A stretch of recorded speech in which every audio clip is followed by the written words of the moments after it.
I'm Chad Ruthermond, And I'm Andy Kinnick. and welcome to NOCLIP Pocket. Crunchitize me, Captain. Today, we're going to be talking about The Vanishing of Ethan Carter, which is a game that was released in 2014 and was developed and self-published by the Astronauts. So, The Vanishing of Ethan Carter did release in 2014, but then it had a bit more of support than I think they expected, and so they later released The Vanishing of Ethan Carter Redux, which is a dumb name for they updated like a lot of the textures and stuff. Uh-huh. So we ended up actually playing the PlayStation 4 version this most recent time, though the first time we played it, we played the PC version, and I believe we played the updated version then as well. That sounds right. So take that and keep that in mind. Most likely, if you purchase this game now, you're going to end up with that version of the game, and that's the version that we're talking about. But if for some reason you feel like being a hipster and playing the original version, there might be some comments we make that don't quite apply.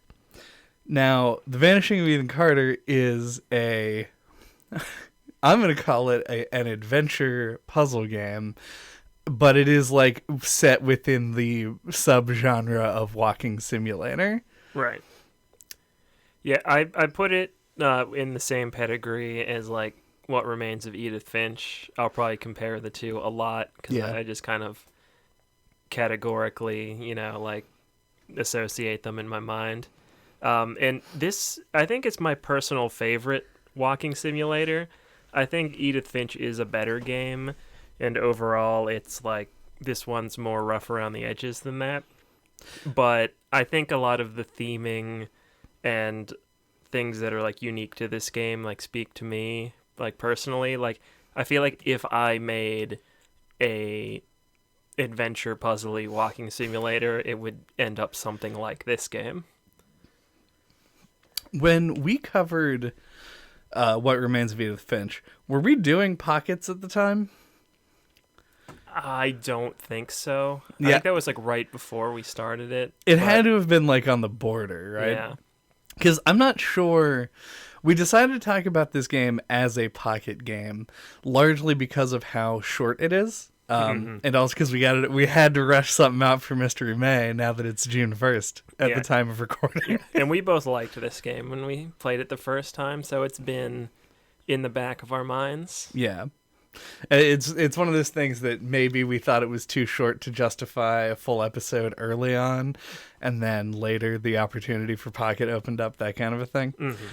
Which is probably the first thing we should mention is the game is short, and I feel like I want to agree with you at the outset that this is definitely one of my favorite walking simulator games, but the game, despite its short length, does show signs of like developer padding where they wanted to like sort of build out segments further than they needed to be in order to extend the runtime and make it feel like a more substantial thing. And I think a lot of that is because they needed to justify the purchase to a lot of people, because obviously what a lot of the time in this game was spent on was making everything look fucking beautiful, because it looks so good. And it was released in 2014.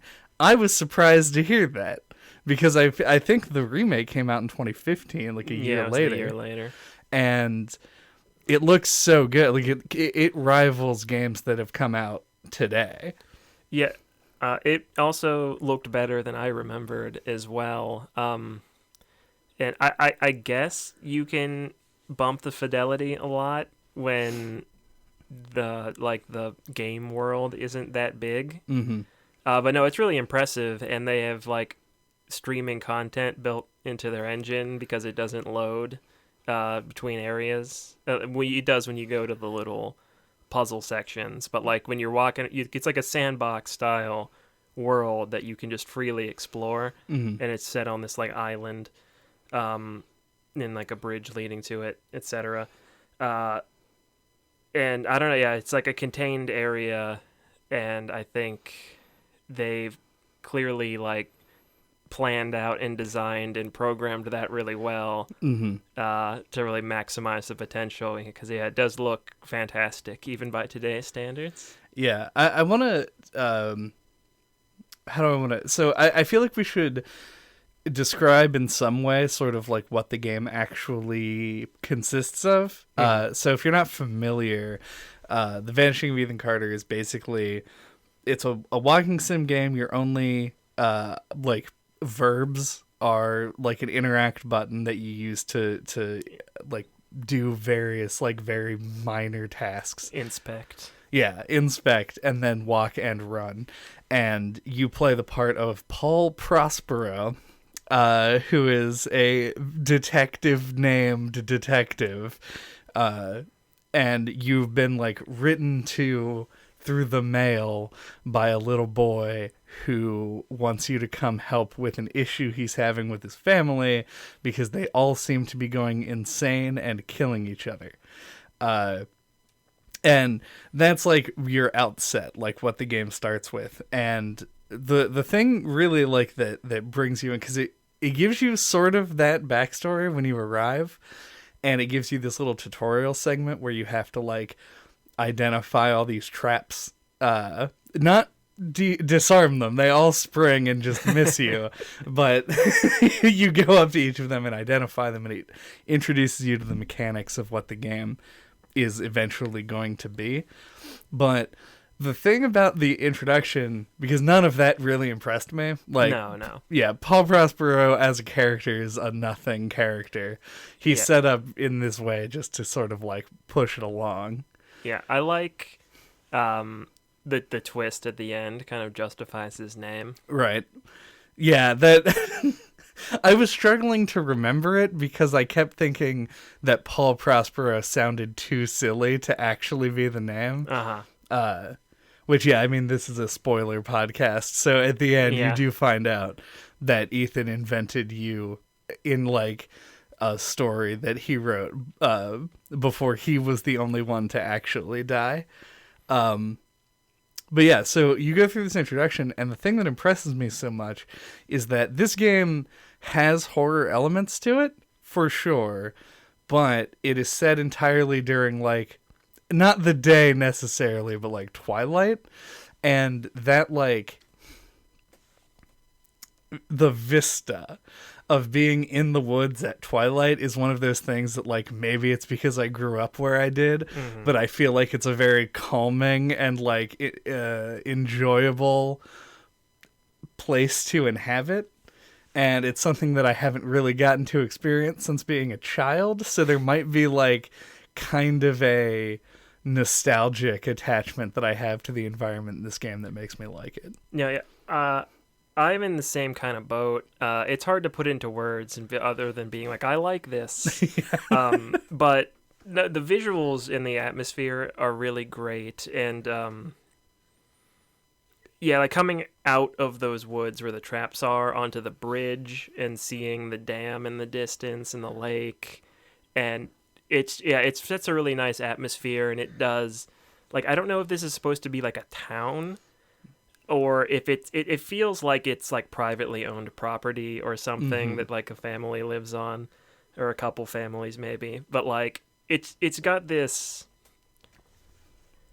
like, there's a quality, like growing up around here, I feel like this kind of stuff exists. There's like some rich families that own like this beautiful like rustic estate, like 500 acres of land, you know. It feels a lot like that. It's just really well designed and laid out. I find it real hard to like separate it from like imagining walking through the woods around here, but I believe that this game is set in like the Pacific Northwest, and because like the land that you're on is a like hydroelectric plant. There's a dam and like a thing that controls the dam there. And as far as I know, there are only 2 houses, maybe 3, because it's the Carters, I don't remember his name, the old man who has the secret wizard room, and then there's that burned out building that I don't know if it was a house or not. Right. And that's kind of it. Like those are the only things that you have access to. So yeah, it seems like this like many square miles plant with just a couple of residences, and presumably they also control the dam and shit. So pretty isolated. That's like the vibe they're going for. Yeah, you get the vibe that like Ethan's parents are like those kind of people that probably look after the plant. Mm-hmm. Because that's like some friction in the story is that Ethan likes to write books, and they seem like they're like a hands-on like labor occupation, like blue collar family, right? And yeah, that's like a tension in the story. So yeah, there's definitely no signs of them supporting his creative endeavors, with the possible exception of Dale, who I believe is the dad. I think is like pretty okay with it, but then that character stabs himself in the throat with some scissors, so I don't know what the messaging is supposed to be there. But yeah, so that's the setting, and I feel like it's arguably like the most impressive thing this game does. Yeah, I feel like I compare every game with an island to it, but it almost gives me Myst vibes, like specifically like when you show up. Yeah. Up through the part where you like trace the astronaut through the woods. It's like all like really like you don't know what the game is yet. It's all kind of like a mystical trail of breadcrumbs on this island. Mm-hmm. So yeah, like it definitely has like this cool atmospheric, mysterious vibe going. Yeah, I think pretty early on, like you get introduced to the concept of like Ethan's stories and how they relate to what you find on the island. Like you find the first one pretty soon after the trap thing, and then and it's about like a wolf, like a werewolf kind of like monster, and obviously the traps are reminiscent of that because they have like spikes and are sharp and shit. So like that's what it's going for. And then, with the exception of the astronaut, which I think is a standout and something that we should probably talk about in itself, everything leading up feels very grounded until you get to the end when it becomes Myst.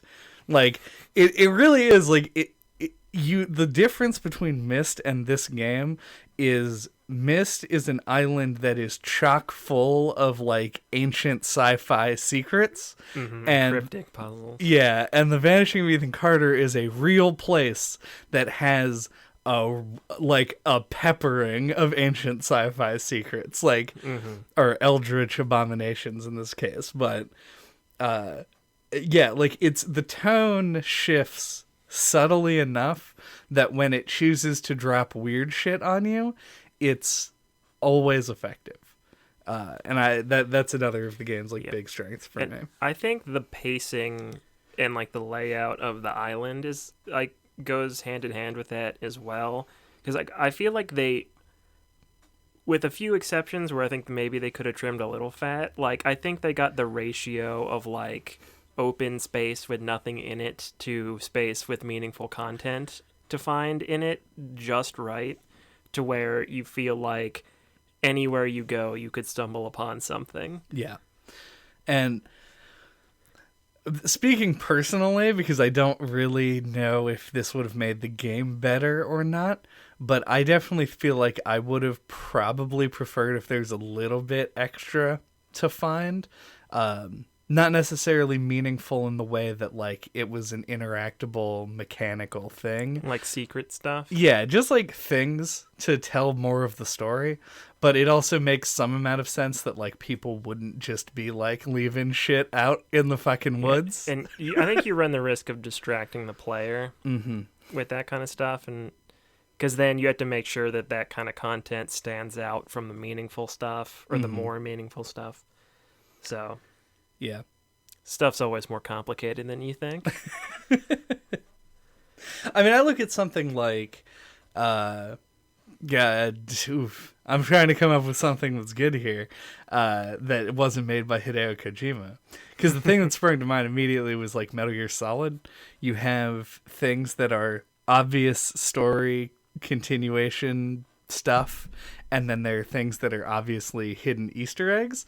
The distinguishing factor in that is that the ones that are Easter eggs are almost always like comedic in nature, and that would ruin this game if there were a bunch of jokes everywhere. Yeah. So I see where you're coming from, and I would agree if I gave it a little bit more thought. But like to me right now, I just want to find like some shit that gives me a little bit of backstory. No, I get what you're saying. Like it does, especially after you finish it. It feels like it would be nice if there was like some more stuff to occupy you if you wanted to keep exploring the island, you know? Right. Because the one secret that is there, as we discussed, is kind of horseshit. Do we want to talk about that now, or do you want to like save that for later, or? No, I think it is pithy and unimpactful enough that we could probably just get it out of the way. Okay, so as previously described, you go through this narrative and you run across several key areas that have like substantial puzzle and like story stuff, and then you get to the end, play through the ending, and then you unlock the ability to like skip travel around the island to the different Someone's been playing Xenoblade.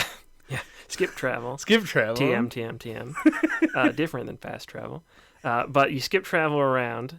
I'm gonna stick with it, and you have the ability to unlock like a secret unfinished chapter, Right. which this is the one thing I like about it, is that it is given context in the game by being an unfinished story that Ethan didn't get to finish before he died. Right. But that's the only thing I like about it. But there's towards like between the second and third stories, there's this little like patch of woods off to the left that's like, you know, a decent size that you may have explored a little bit your first time through. And it's just a random spot at the top of a hill, like on a rock where you'd never see it, is a pine cone that you pick up. And when you pick it up, it becomes a grenade. And you take the grenade to the dam, and it's like it has these little like alcove view points. And you go to the third one, and then you get the prompt to throw it into the lake or the river or whatever. And then you have to go all the way down to the bottom of the dam, and you'll find a dead scuba diver that has washed up on the shore there. And that's it. Yeah. Well, he has a gun. Rifle, yeah. I think that is the gist of it, and I do agree that it's better with context. And as far as I'm aware, you can only find any of this stuff after you've completed the game. Mm-hmm. So I think was it in the original, or is that something they added in the Redux? I'm not 100% sure, because I think we played the remake for both. Yeah, so I was assuming it was a remaster thing, but I wasn't sure. I think what they're going for with it is because, so take the mines as an example, because we'll be getting back to those and people will be familiar with it after we're done. You go around and the things that you find are corpses. Like you find the bodies and you do the mystical puzzle with the turny gate thing, the fucking Stargate, and you do all that, and it all is as it appears, and then at the end you sort of like phase out of it and return to the real world. Same thing with the astronaut. In the unfinished story, the things that you find are a pine cone, a branch, and a stick, and those are the grenade, the guy, the scuba diver, and the gun. And I think that is supposed to be their way of being like, okay, now that you've completed it, you can we're going to give context. These are the things Ethan was imagining were his props and his locations. I don't agree that we needed that to make it like clear. I think that it was pretty obvious, and the method to get the little secret thing is both uneventful and incredibly esoteric. Yeah. It's like, but I like the idea anyway of having a secret chapter. Mm-hmm. It's just, yeah, the execution I don't think is great. And I think you're right. That is what we get out of it, is some context for like how Ethan's mind worked, coming up with all these stories set on the island. But like, I feel like it feels like it's unfinished, and it's the unfinished story. No pun intended. But I feel like it would just be better if it was more fleshed out and there was more to it, and if it was a little bit easier to find. Because I do like how secret it is. I just think the way it's hidden is too far. Yeah. But yeah, something that's like a little bit more fleshed out, and I feel like that's probably what they wanted to do, but I don't know. Yeah, if you like agree with the decision. Yeah. This is a lot of criticism over something that's like very small and not a part of the actual plot. Wasted potential, though, I think. Yeah, but yeah, what it does is it plays into our original point of the island is very big, and it feels like there should be more to do there, and the other things that there are not substantial. So, just a small amount of missed opportunity, I would say. Mm-hmm. But let's get through the actual game, because the game part of the game is quite good, actually. So after you go through the little introductory tutorial traps mission, you go into the first sort of like actual puzzle to solve, in which you find some legs on a railroad You find track. the train first. Yeah, you find a train. The train doesn't seem out of place though, because it's on tracks in the woods. It does have the blood. legs though. It has blood on the front of it. It's a good point. Yeah. Maybe I've just played too many video games. I need blood splashed all over the front of a train to keep me from yawning. Yeah, but then you do find some legs. Yeah, then you find some legs and a body. And it introduces you to the puzzle-solving mechanic of this game, where you collect evidence, we'll call it, that are like inspectable objects around the environment. And then you go to the object of the evidence, in this case, a corpse, and then it plays these scenes, and you have to put them in the correct order for them to play out, and you get like the next chunk of story. Mm-hmm. It's like very, very, very gamified version of like detective work. Yeah, we've talked in previous Mystery Maze about games like the Obra Dinn that requires you to do actual like induction to figure out who people are. This is not quite that. It's more like at first it feels like random guessing. There's a bit of like intuition you can use. The train one is one of the harder ones. So yeah, they put a hard one up front. Which I guess also introduces you to the fact that you can actually skip them. I don't know how many you have to complete, if any, to get to the end. That's a good question. Like, you definitely have to do the one with the gasoline to open the door. Yeah, you probably only have to do that one. That might be the case. Yeah, there might be some gating. Like, I don't know if you can get into the mines. To be able to find the entrance to the mines, you get a clue. It tells you in a cutscene where it is after you do the part with the church.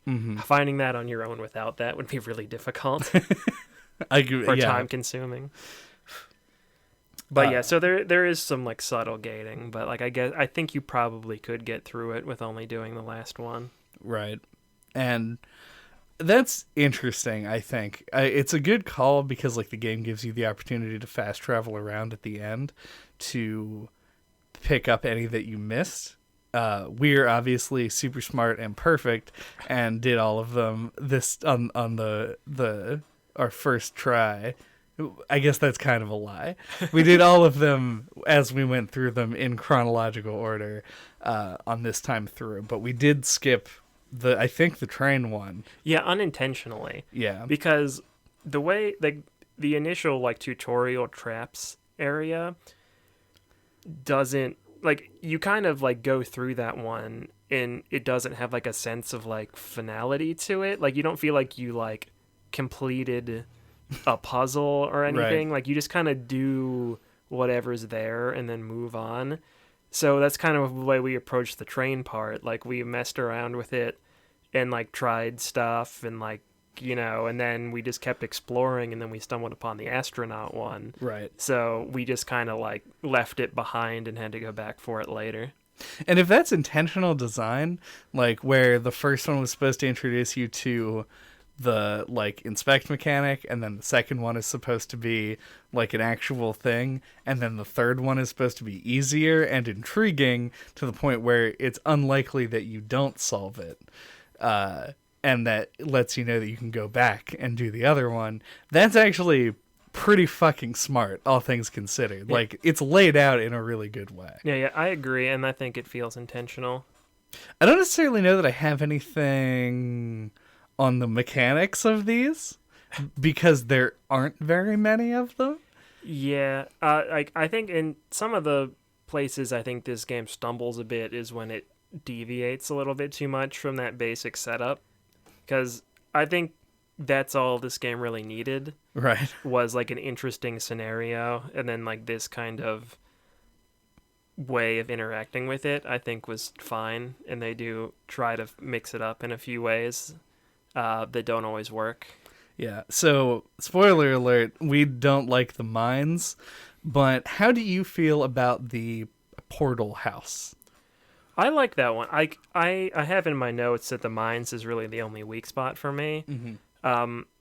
Because I don't know how well you remember our first playthrough of this, but I feel like the first time through, like going into the portal house, because it's first, like on your left, Right. and then the old like burnout house is after it. So we go into the portal house, and we're like, "What is this?" Like, it's so like cryptic, and what does it mean? And so we're going through it, and we have no idea what's happening. So we give up and leave. And then we go into the burnout house, and we're like, we recognize these rooms. Yeah. And you're like, oh, like the layout of this house corresponds to the portal house. And like, so I like the way that's designed. I think that seems like what they anticipate players will do. And like, I don't know, I just like on a first time playthrough, I think that falls into place really nice.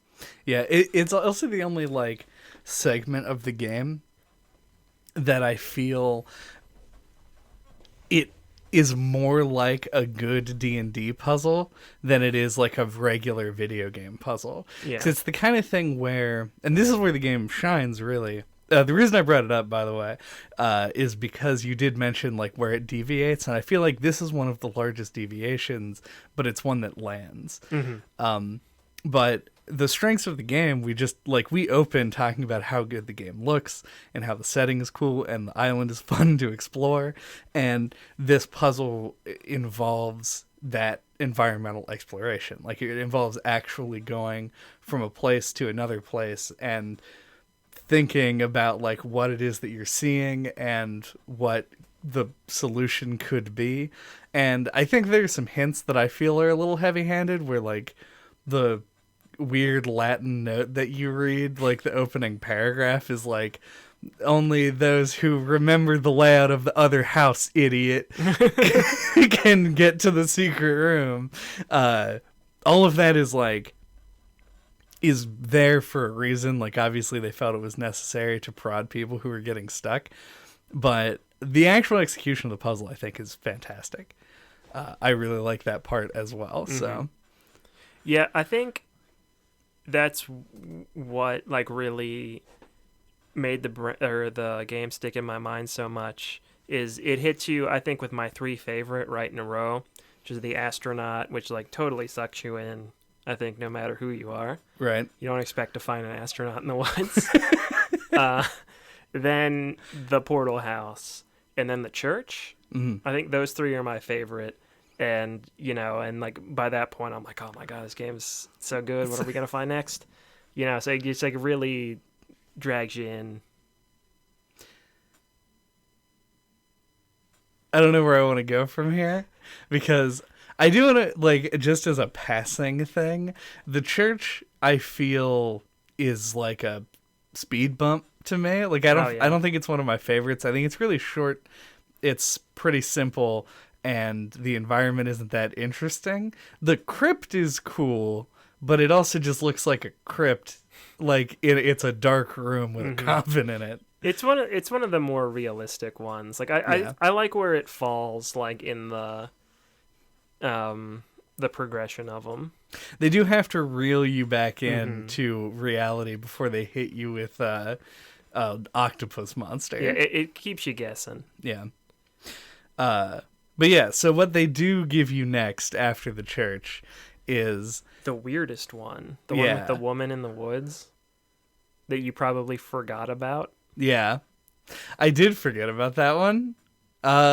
Shit. They did. Okay. That one's not that weird. No, but it's the one that feels the most like just nothing. Yeah. Like you just like walk up into the woods and then you get some narration from a woman, and you just kind of follow it through the woods and then you end up at like a tent. Right. And like that's it.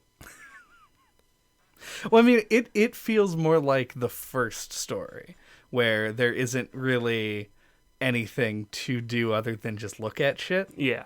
I could not for the life of me place the importance of that character in the story, really. No, me neither. It just sort of is.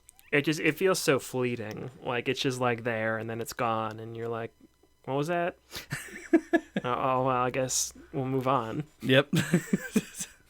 I mean, potentially that is maybe we're missing something like probably, big, yeah. but that's it doesn't read that way to me.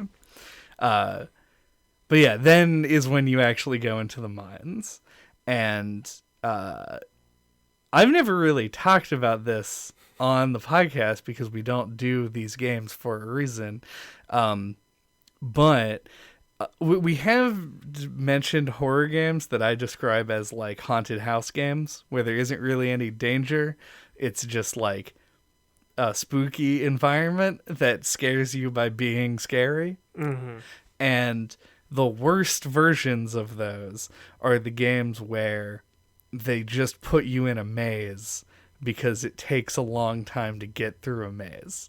And that is essentially what this is. Like there's the carrot on the stick of maybe you'll get killed by the miner guy, but you aren't gonna get killed by. I swear to you, you will not be killed by the miner guy if you were trying in any way to avoid him.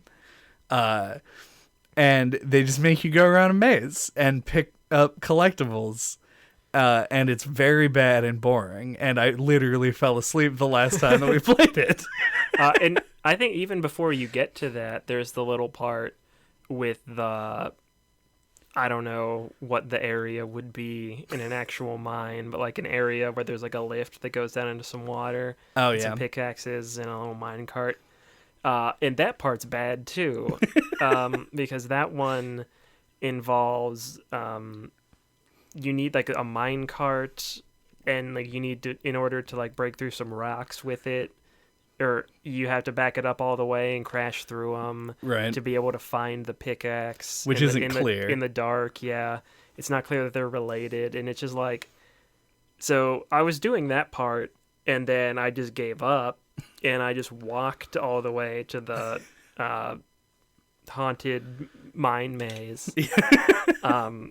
Coming which takes over to some fucking cornfield near you. And then, so which is like a really long way, which I guess is their way of signaling you need the mine cart. Mm-hmm. But you know, it's not that far that you can't walk to it. So, you know, you can't make any progress. So you just walk to it. Not to mention the game rewards you with an achievement if at the beginning of the game, instead of moving forward, you walk all the way back through the tunnel. Mm-hmm. So like walking a long distance just seems to be the game's through a MO. tunnel. Yeah. But so, and then you go down the stairs to the miner 49er death maze. Yeah. And so yeah, you had to go through it, and I found the little maps in the maze to not be easy to read for some reason. Like I always was like looking in a way that it didn't I didn't feel like it corresponded to the way, like, like the map was presented. I don't know how to describe it, but didn't find that super helpful. And then you had to find 5 corpses in the maze. And then there's this like central room where they all end up and they stand on these little symbols for a puzzle. Mm-hmm. But there's 6 spaces and only 5 dudes, which is also a bad call. Yeah, because it just makes you feel like you have to walk around missing more. Something, yeah. It just feels really sloppy. Yeah. And I don't know if I'm going to be able to like I'm not going to have a term that makes sense here, but to describe how the maps are bad, it's because they are stationary. Like, if you look at games with diegetic maps, so like look at Firewatch is the one that comes to mind. You in that game physically hold up a map in your hand and look at it. And you can turn with it. Exactly. The difference is that you also have a compass in that game, which shows your direction, and the spot that marks you on the map moves with you. So it's always available, and I think that map is really good. It's immersive, but without breaking the things that video games can do to make navigation easier. And this is not that. This is a literal map that you might actually find. The thing I think that would fix it is if they have the "you are here" marked with an X, if it was instead an arrow that was pointing in the direction that you're facing. Yeah, which wouldn't be hard to do because you can't look at the map with your ass. So you have to be facing the map for it to make sense. Yeah. So that just, to me, that whole part was like a punt, and they end up like going very long with it. This is the part that I was coming up with when I said that this game had symptoms of padding. Is because this part. Yeah, it's so long and so unenjoyable. And probably the one thing that really knocks it down a peg for me as compared to something like Edith Finch. Because it's just, that one doesn't have low points, or if it does, the low points are so fleeting that they don't stick with you as much. Yeah.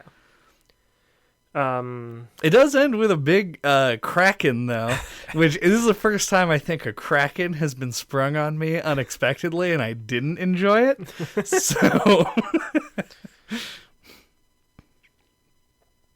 yeah. So I think it's a good call that they buried it where they did in the game, because literally, mine underground.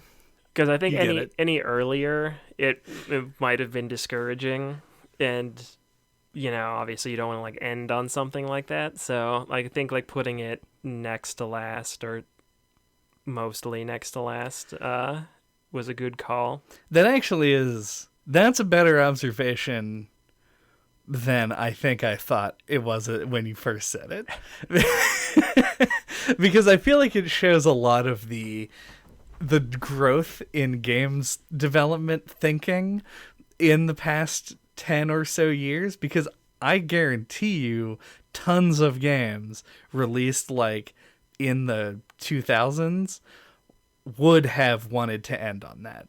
They would have been like, if you get all the way here, then you do the big long thing, and then there's the big monster reveal, and that's how the game would have ended. Eternal Darkness does exactly this. The long-ass final boss, too. The big, long slog through the, like, ancient city under the house that is not fun at all. The house that is not fun at all. By Edgar Allan Poe. The city below the house that is not fun at all. It's a Dr. Seuss story. Oh, how the wording changes. But yeah, so that's that. And then mercifully you get out of it. And you do walk through a cool bubbling cave. That was a cool aesthetic thing. Though it does make you move real slow, but I'll accept it for the cool bubbling aesthetic. And then on the other side, you have your last couple of puzzles, which are pretty tame in comparison. Yeah. They're more comparable to the church. There's kind of more regular, grounded ones. So I want to come to the end. I want to roll on through and ask if, because I don't remember, like my experience 5-6 years ago. Did you was the twist effective on you when we first played it? Because I think it was. Yeah, I saw it coming. I think we were playing it, and I'm like, are we going to be a character in one of Ethan's stories, or is the game itself one of Ethan's stories? Turns out, yes. And I think I realized or thought of that late enough into the game that that's when you want to figure it out. Like, you don't want to figure it out super early. Like, Right. You want to have the intrigue and then, kind of beat the game to the punch and feel real smart. You're like, aha, I'm the real detective here. So, yeah, it Just landed... call me Prospero. It landed for me in that way, as that it was like satisfying for me to figure out. Narrative-wise, I think it works. I think... like the character of Ethan, like it feels very personal. I feel like he has to be based on one of the developers or like someone that one of them knows, because like it feels like this very personal, like you're a kid and like you're misunderstood, or like you're kind of out of place and people don't like appreciate the things you do or you're interested in, and kind of those themes of like hiding in fiction, and like he doesn't communicate with his family, and that's kind of ultimately what ends up with him dying. Like, I don't know, and that kind of like braided narrative thing of like you being a character in the story. I don't know, like I like what they have going on there. Yeah, I don't want to come out and say like that the narrative itself was like groundbreakingly unique or anything, but this was a really good way of telling the story, I think. This is one of those things where, and we talk about this all the time, where some movies or some games feel like they would be better as movies, and like some elements of games don't feel like they feel like they're pandering to the cinematic language, I guess. Mm-hmm. This doesn't feel like that. This feels like a game that the story in the game could really only be told through the game in as effective as a way as it is. So I do agree with all of that. I think the twist lands, and I think that storytelling-wise, it's in a good place. I will say the family was less offensive to me when they were killing each other and looking to murder other people than when they were all terrible human beings for the last 10 minutes of the game, where they just like hurl insults at Ethan and tell him that he's dumb and an idiot, and then he burns to death. Like like I think that's part of it. Like, he wrote the narrative in a way where his family would care more about him, and they're always looking for him, like, where's Ethan? He's trying to stop this thing. Mm-hmm. So he's like kind of the hero, but in reality they all just yell at him while he sits in a room. Yeah, it feels a bit over the top, Yeah. cartoony a little bit. But I mean, like, there probably are actually families like this. I mean, for sure. Like, But rule of large numbers, that has to happen. yeah, it feels a little like not out of nowhere, but just kind of like all of the sudden, here comes the family to just fucking yell at Ethan. And yeah, so Yeah. maybe laid it on a little too thick. Possibly. And that is like, so the game, we talked about how great the visuals look. I don't think any of the people look all that good. Mm-hmm. People are difficult to like model and animate properly, so I don't think this is a lack of expertise on the part of the developer. I just don't think that, one, it's hard, and two, the technology is not where it is today. So they look weird, and so it makes the final scene lose a little bit of its like impact, because rather than this sort of like very natural environment that you're used to being in, and even when it's like man-made, it's like overgrown in places. It is just like a bunch of people doing things and it just looks weird. It looks like a source mod for like a good minute or so where they're all standing around. Yeah, and it highlights like how good of a decision it was to have all the characters as like blue ethereal spirits through the rest of the game. Oh yeah. Do you got anything pressing on your notes there? Not really. I just wanted to call out the soundtrack. This is like Classic NoClip. in the NoClip playbook. This is always like right when we're about to end, mention the music because you forgot to talk about it. Because I don't remember like thinking anything of it the first time, but like upon a second playthrough, I think it really fits the mood of the game. Like it just kind of like a movie score where like it subconsciously like elevates everything, even if you don't notice it fully. But like I just thought it just complemented the game real nice. Yeah, there's like I couldn't name like a track on the No, you couldn't soundtrack hum that'd it, be good. but Yeah, but it's good. They play it well, and it has, like we just talked about on Halo, you don't ever get stuck in a womp loop. All of the songs are like slow and droning and sort of like low key enough that you never notice when they start playing.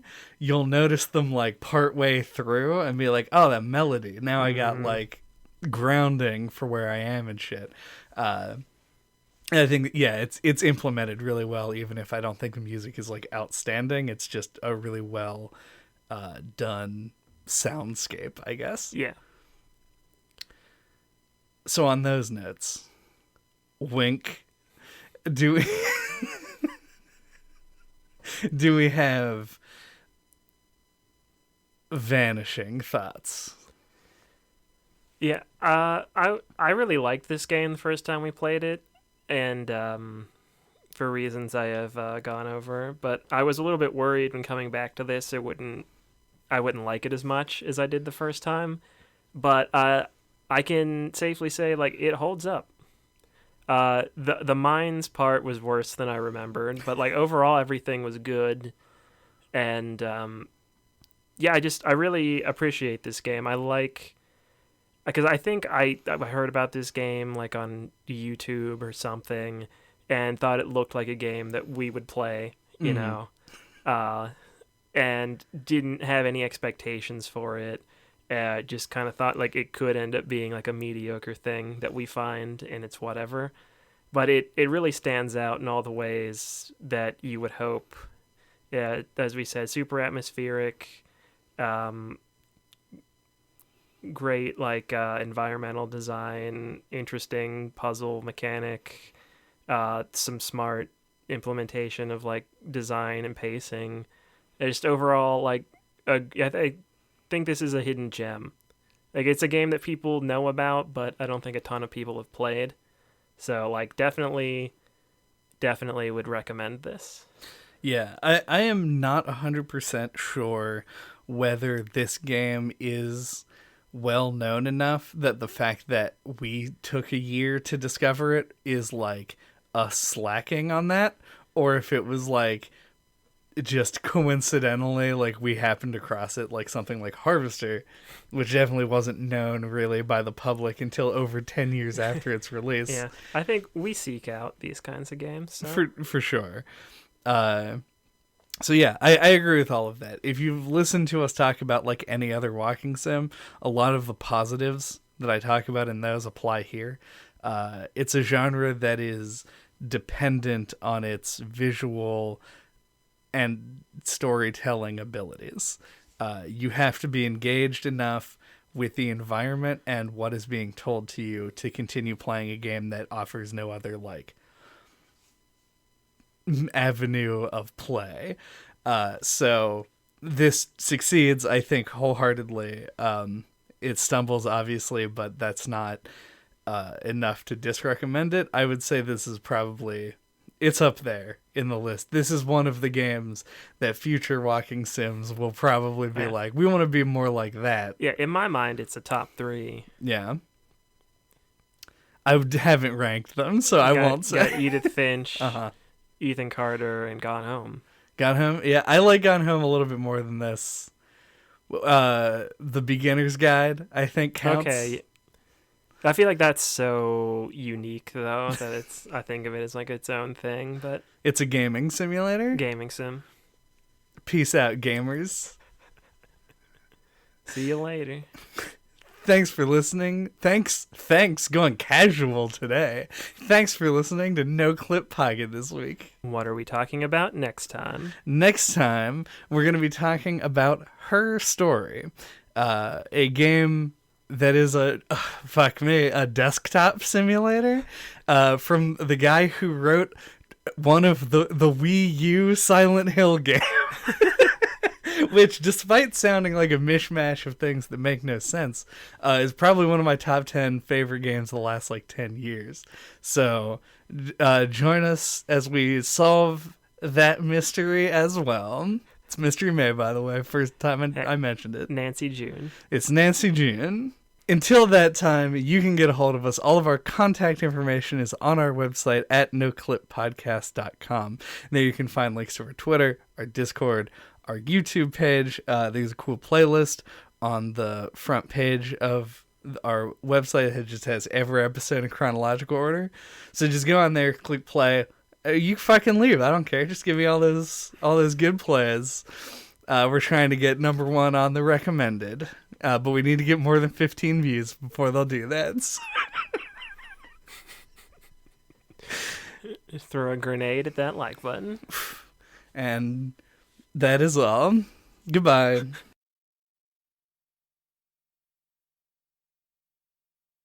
Adults can't see why Ethan loves writing short stories. Because of the cinnamon sugar swirls in every story.